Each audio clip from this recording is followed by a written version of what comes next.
dad badan ayaa iska indhatiraayo kartidooda runta ah. Dadkani waxay moodayaan inaysan ahayn oo aan hawshii gaari karin, aqli aan ku filan, in ay ka yar yihiin kuwa kale, ka karti badan yihiin. Waxaan leenahay dhammaantood waxay u janjeeraan inay dayalsadaan awood u gaar ah. Weli dhammaantaynu waxaan leenahay awood aan caadi ahayn. Dad badan ayaa sameeyay markii ay u muuqatay in ay jirin wax iga qadarinaya si ay u filanayaan waxa muhiimka ayaga u ah. Dadkani managa duwanaa aniga iyo adiga unbay rumaysanayaan. Iyagoo awoodooda haysan ay weligood joogsanin. Waxay leeyihiin riyo iyo aragti dheer.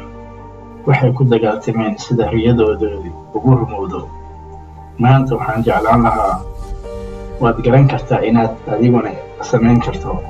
Waxaan filayaa haddii aad daawato ama dhegaysanayso muuqaalkan, waxaad rabtaa wax badan nolosha aad higsanayso inaad gaarto waxyaabaha ku muhiimka ah. Waxaa laga yaabaa inaad rabto inaad riyadaada rumayso ama xaqiijiso ujeedooyinka gaarka ku ah qaarkood ama xirfadahaada. Waxaan jeclaan lahaa naftaada inaad u sheegto waad samayn kartaa, sababtoo ah haa, waad awoodaa. Ma garanaysaa waxa ay suurtagal tahay meesha aad joogtid?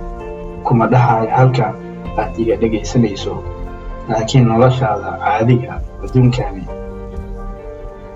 ihtimaalkani aad buu u hooseeyaa in aynu qiyaasi karin inaad samayso.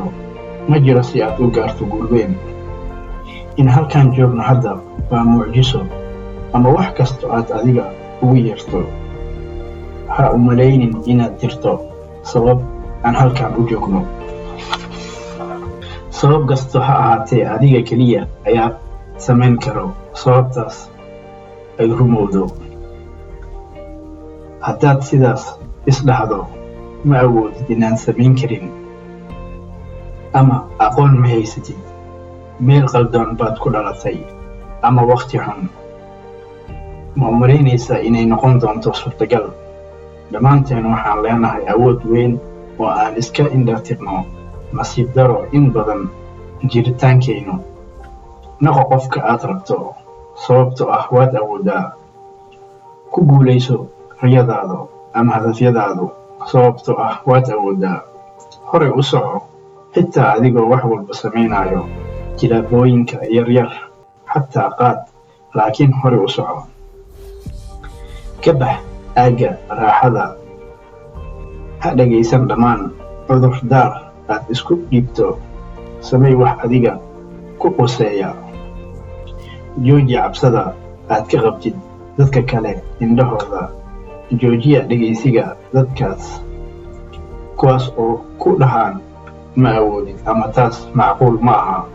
Adiga keliya ayaa xadkaaga, iyo weli inta badan way dhacdaa inaysan ahayn sida aan u fikirayno. Sidaas darteed ku dhiirnaaw, sababtoo ah waxaad leedahay karti weyn oo kugu jirto.